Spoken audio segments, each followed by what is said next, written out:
Hello, I'm FPX Toycat, and it's happened. Minecraft have officially declared the path forward for their new drops, with 2 coming just a few months apart now, and so we are officially out of the 1 update a year era of Minecraft, the longest running so far, and this new development cycle, which represents the future of Minecraft, is Mojang's newest answer to the question, why do Minecraft features take so long to develop? We've seen the different development patterns over the years answer that question in different ways, and with returning to one of their older systems, maybe they'll return to the concept of seasonal updates, or maybe even secret updates. Welcome to Minecraft's new era, which we'll be going through today and seeing if it's really as bright as they say. By the way, you can subscribe to the channel if you want to stay up to date with the latest Minecraft news. I've been covering it on this channel since 2012, and you'll have noticed a huge shift in how Minecraft has been developed in that time if you've been following it anywhere near that long. First of all, we're intending to move the super flat option into 1.8.2, and we're intending to have an option to play in creative or survive mode in both creative mode and load world screens, which is actually really bad in my opinion, because it means you can mix creative and survival. You can build something creative, then be like, oh, I just did this in survival. They've shifted development not just in terms of the types of features they develop and the scope of them, but also the release schedule they go for. Indeed, we'll notice that Minecraft recently put out a pledge to release more features more often, and indeed to involve the community more. They said this at the exact same time that they were getting rid of the mob vote, but they have made a lot of suggestions that they want us to use the feedback site, and in fact, if you go through the top 5 biomes and dimensions that were suggested there, 2 of them have actually come to the game already, so it does seem as though this is a new era of trying to listen better to the community, both in the rhythm of what they want, more regular features more often, but also in terms of actually listening directly to what people say, in terms of things like the armadillos and the wolf armor being very popular, but also the cherry grove biome and the new whitewood variety being incredibly well requested features. This is what makes you realize that Minecraft is basically trying to take the game back to its slightly more indie roots, and the very first era of the game is the one which probably had this to the best extent. You can separate up this a lot, but I'm just going to say that everything pre-infinite Minecraft is going to be one continuous era that we'll call classic/cave game, and this was basically one guy working on the game in his spare time and adding features just because someone on the forum he posted it to decided that they should have it that way. In fact, the Minecraft multiplayer test, here is the video of it by the way, is one of the most shocking things to see, because he literally just decided to screen record and show, look, you could have all these people in here, although they're clearly represented by some form of Steve mob. It's amazing to me that this could happen, but also this is kind of proof that the early days of Minecraft had the fastest pace of development, because this entire pre-infinite era was in about a year or less, and about half of Minecraft features as you'd know them today were developed at some point during this era. The reason for this, I think you could reasonably answer the question of how did they develop so many features, was that there was no red tape. It was one guy working on the game, Notch of course, and he was able to just, he didn't have to consult another department or have a meeting. He could just, as the, you know, the art and the planning and the sound designer, he could say, yeah, I feel like I want to do it that way, and so it would be. There was no conversation with the manager to make sure that your code base changes can be approved and submitted to the main branch in time. It was just, if I want to update the game, I'll do it, and then if I want to update the game later today, I'll do it then too, and that's why there are so many hundreds of updates that occurred in just the span of a year, because he could choose to do it that way. And indeed, towards the end of this phase, these secret updates occurred, where without any notice or warning whatsoever, every Friday there would be an update to the game, adding something quite major.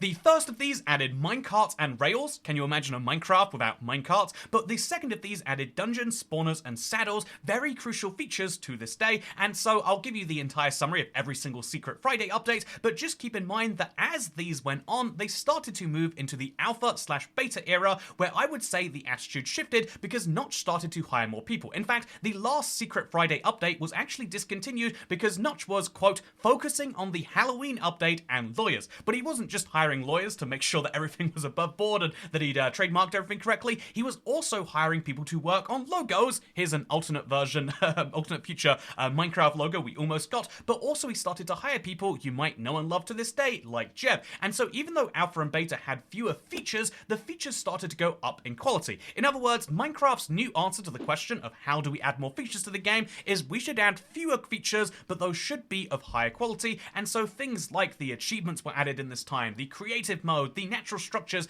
the new health mechanics, and everything else, all of these started to happen during the alpha and beta era, where it was still very fast to add new things. Indeed, it went from 1.0 beta to 1.8 beta in the span of under a year, and the alpha phase was even shorter than that, but at the same time, there was a clear structure starting to form because Minecraft was due to release in its entirety. And now, if Minecraft had been a less successful game, this could have been where the story ended. In 2011, Minecraft released its 1.0 update, and there was nothing but patches after that.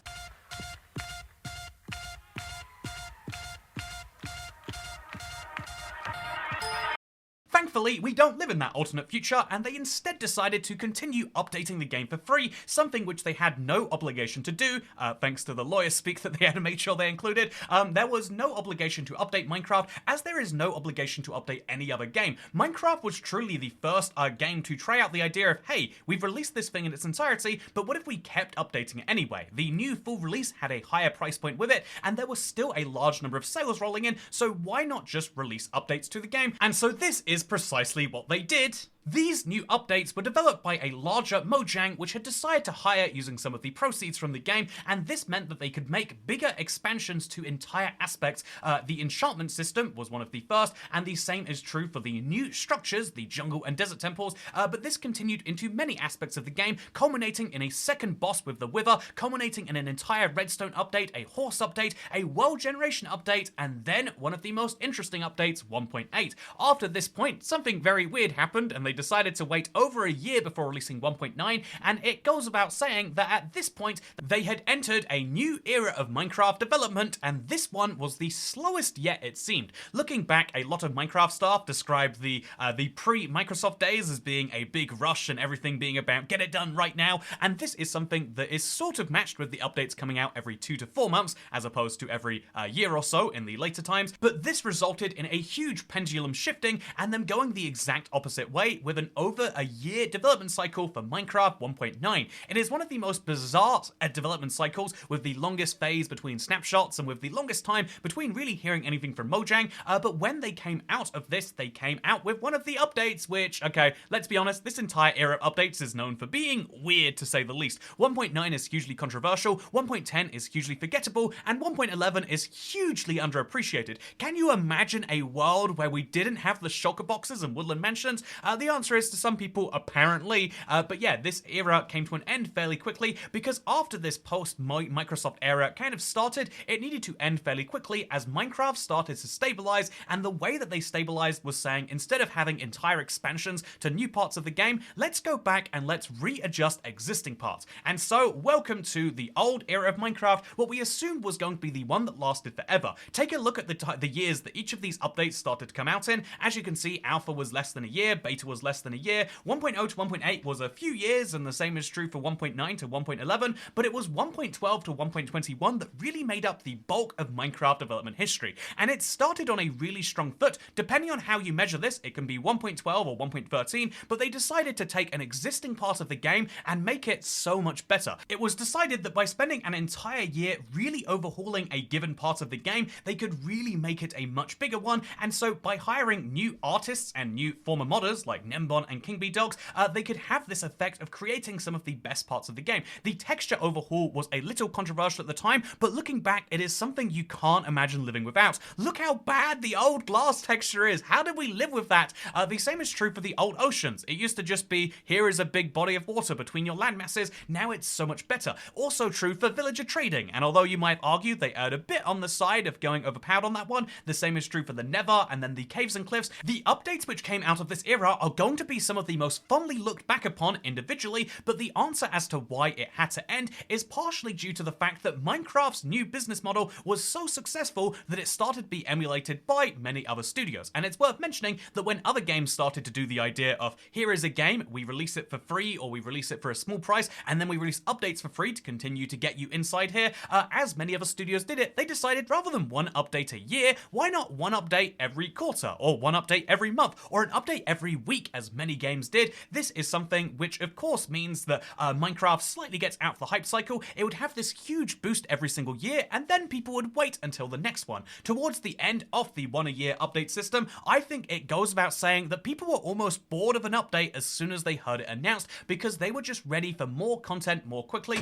And although some people can play snapshots and previews, the majority think that is not the right way to play a game. You can sort of get an update a week if you don't mind it being a development one where there might be huge bugs and where you're not really playing the true version of it, but many people would rather have a better system. And so it seems as though as huge changes happen at the top of Minecraft, the former head of Minecraft has moved upwards and replacing them is Ryan Cooper, it looks as though we have a new future in store. So why was this era so successful? Why did it manage to last for 7 years? I think it's because they answered the question of how do we get more features into Minecraft by saying, yeah, we could actually minimize the time spent bug fixing at the end of an update cycle by having fewer major updates come out, and one update a year did work for a while, but after a bit it started to feel predictable, and this started to feel like there was a huge gap between content, something they are intending to fix with the new era that we find ourselves in now. Instead of calling them updates, now they are calling them game drops, because the expectation is, yes, by releasing 4 times as many updates in a year, maybe even more than that, there are going to be slightly fewer features per update, but instead, therefore, of having to wait 11 months after an update comes out, you can wait just 2 or 3. This should have huge benefits for updates that were already pretty disparate, like the Trails and Tales update. There was no reason to have to wait for the Cherry Blossom biome to come out to play around with the armor trims. There was no reason to wait for the armor trims to come out to play with hanging signs. All of these features were artificially held back in development so that later ones could come out, but now that shouldn't need to happen anymore. If Minecraft effectively wants to make 3 separate updates, as they did with 1.20, and maybe 2 separate updates, as they did with 1.19, instead of having to wait for one of these updates to finish to release the other, they can release the content when and as it is ready. In theory, this could have some huge benefits for the team. Right now, we know there is a big dead period in Mojang releases right after a major update comes out, but in the future, it could be that they can finish an update and it wasn't such a huge stress that they can almost immediately, or in just a few weeks' time, move on to working on what they want to do next. This can only happen effectively, though, if they remove what is called in the business world as red tape. Obviously, they have lots of very talented people working at Mojang. You should know lots of them, but if you don't, some of the people who joined in the last era were Lady Agnes, of course, and King Bee Dogs, but also people like Sarah Boving and these very talented artists are able to get a lot done. Individually, this kind of blew my mind. All of the new dog designs were by Sarah Boving. The same is true for the new white wood blocks, and indeed, apparently some of the other designs from this update. If you give talented people something that they want to do, and you say, go ahead and do this in a way that is fun, and they know how to do it, then you'll get a lot more done than if you say, ooh, actually, can you send this design back for a feedback round 3, and then we'll have a all-hands-on meeting next Tuesday, and then after that, we'd have a follow-up meeting to ensure the first meeting went well, and then you could give us another revision, which we could do at another meeting, and then after that meeting. The common complaint that people have when they see the output of Mojang compared to the number of employees is, wow, Mojang sure are lazy. They work for 2 hours a week, and then they take the rest of it off. However, there are very talented people working at Mojang, and when you love something, as most of them do with Minecraft, you're going to have people who actively want to do more. So the question should be, how is it that management has failed to get these people to want to deliver it, or indeed to deliver it overall? And that is the question which the new era is hopefully going to answer better than the last. I think that there are 2 huge benefits as I see it, and that should be the fact that they can have smaller ideas and not worry like, how is this going to fit into an update? And also there is a huge benefit of not having as much burnout or downtime between given updates. This is a very bad thing for a studio if you waste 2 months in the year being like, oh man, it sure is hard recovering from that last thing, and hopefully they can also streamline a lot of the other processes which have led to these huge slowdowns. When you are working on an overhaul to something as beloved as the oceans or the villages, it makes sense that you need to be very careful about where you step, but when it comes to a new feature, such as a brand new biome with a creaking heart,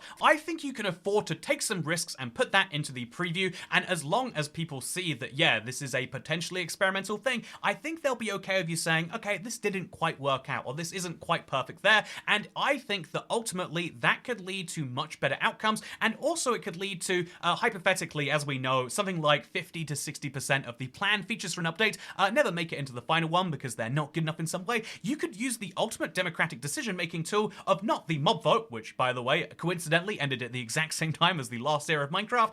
Now they can't do one a year, I guess that makes some sense. But given that the mob vote was so unpopular, what if you instead said, yeah, actually, we have worked on a few features. Which of these should we improve? Which of these should we keep? And which of these should we say isn't going to work in any form whatsoever? I think this is ultimately, even though I kind of miss the copper horn, I think it's a fair place for that to go. And if we can accept as a community that Minecraft would be able to make more, if we were willing to accept that more would go, I think that that would lead to a better game. But that is the big question for the current era of Minecraft. The old one is over, the old expectation of one update a year is done, and now as a community we have to readdress our expectations of what an update should be, what a feature in an update should be, and how an update should be themed. I think that this could lead to much more, again, in my opinion, themed updates where everything inside of the Creaking canopies drop is actually probably going to be somewhat linked to each other because it comes from the same biome, and I think that this could lead to some very good updates, but time will tell as to whether they can actually solve the underlying problems with regards to corporate red tape, with regards to how willing people are to take risks and how